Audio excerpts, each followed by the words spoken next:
Now, how would Islamic finance handle things differently?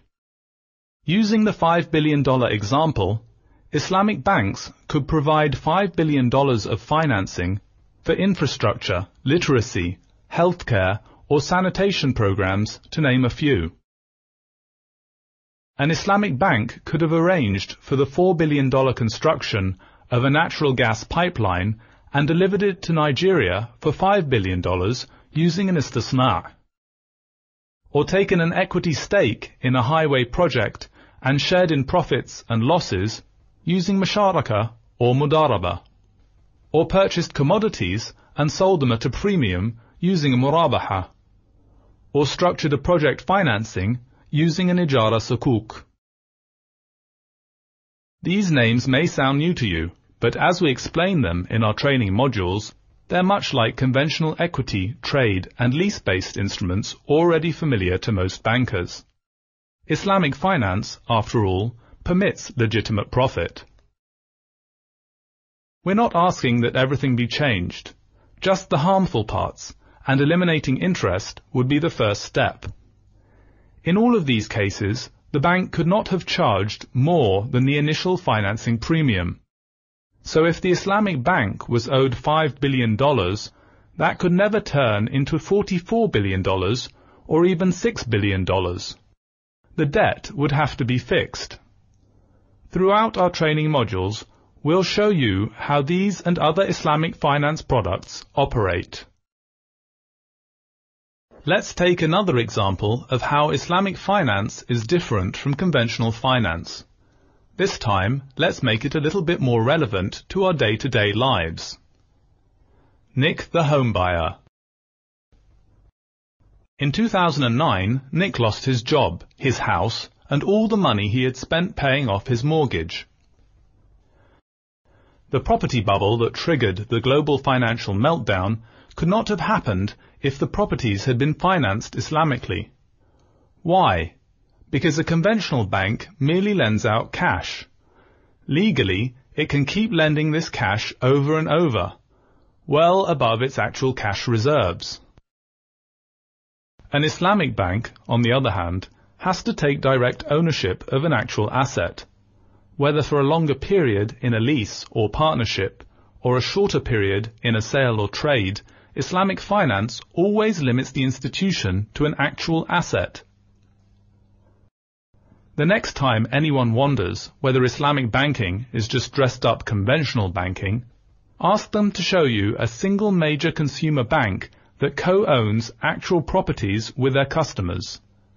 Of course, there's no excuse for Islamic banks that are Islamic in name only. But if the transaction complies with internationally recognized standards like AOFI, for instance, then there's no reason for it to have the many side effects associated with interest-based banking. To provide just one example of how Islamic banks get directly involved in asset purchases, let's look at how a diminishing musharaka works. The word musharaka refers to a partnership in Islamic finance. And it's called a diminishing musharaka because the bank's equity keeps decreasing throughout the tenor of the financing, while the client's ownership keeps increasing through a series of equity purchases. Eventually, the client becomes the sole owner. If Nick had lost his job with a diminishing musharaka, at the very least, he would still have an equity stake in an actual property that he could monetize. Pay close attention to this example, because this is something you may want to suggest to your own local bank. There's no reason why they can't do it. We've kept all the numbers and calculations very simple and straightforward for illustration purposes. Let's take a $220,000 house. And let's say the customer puts down $20,000 and finances the remaining $200,000 from the Islamic bank. Let's also say that the financing lasts 20 years and the bank sets a 5% profit rate. For the sake of simplicity, we'll make it 20 annual repayments. In the first column we have the year. In the second column, we have the home buyer's equity purchase, which is how much the buyer pays every year for buying the property's actual equity. It's his way of increasing his ownership in the property, while diminishing the bank's ownership, shown in the third column. The fourth column, called rent, is what the home buyer pays the bank for that portion of the property he doesn't yet own, a number that keeps decreasing as the bank's share also decreases. The final column shows what the home buyer pays in total every year. Let's explain to you how we got these numbers and how simple it is for most banks to put this together with just the will to take real ownership of an asset.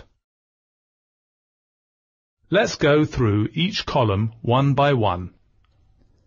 The home buyer's equity purchase of $10,000 is a simple straight-line calculation of the $200,000 divided by the number of years for the financing, 20 years. We subtract this $10,000 each year from the bank's total balance to get the next column, the bank's ownership, which, as we see, keeps going down each year until the bank owns none of the property. Next, we calculate the home buyer's rent. This is equal to the bank's ownership for that period multiplied by the bank's profit rate. This number also keeps declining each year because as the bank's ownership declines, so does the home buyer's rent. Lastly, we calculate the home buyer's total annual payment.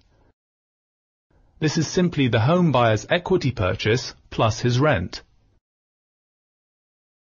This number also keeps declining each year until the home buyer eventually becomes the home owner. At no time does the home buyer pay any interest, and certainly at no time does any payment compound. The home buyer just pays for two things: the house in small payments, little by little, and the rent for the portion of the house he doesn't yet own. This simple structure is something that just about any conventional bank can offer today. It takes a leap of faith for banks accustomed to all-cash, interest-based lending to suddenly become direct stakeholders in property. But as the growth of Islamic banking shows, these concerns are misplaced. Call it Islamic finance, ethical finance, or conventional finance. When a bank takes real ownership of an asset, economies don't fall apart like a house of cards. Now our final example. Talking about indebted countries and property bubbles may seem removed from our immediate predicament. What are we talking about? That's right, personal debt. In the US alone, credit card holders have amassed over $1 trillion of personal debt. And that's just credit cards. Let's take Faisal's student loan, for example. His American university cost him about $30,000 a year for 4 years. That's $120,000. And Faisal had no savings to start off with. He got an interest rate of 10%, which is fairly typical for many students, and he began borrowing $30,000 at the beginning of each year.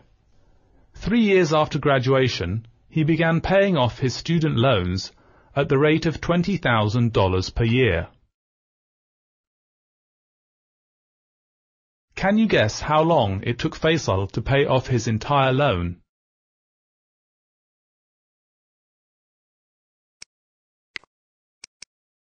That's right, it'll take him over 25 years to pay off his loan. And in the end, he spends over $400,000 to pay for his $120,000 education. And that's assuming Faisal keeps his well-paying job. If he's unemployed, the debt just gets bigger. An Islamic bank, on the other hand, could structure a service-based ijara to lease out the university's credit hours. Faisal ends up paying about 20% or 30% more. But with the interest-based loan, he pays about 400% more. Islamic finance never can and never will be able to grow Faisal's debt once it's fixed.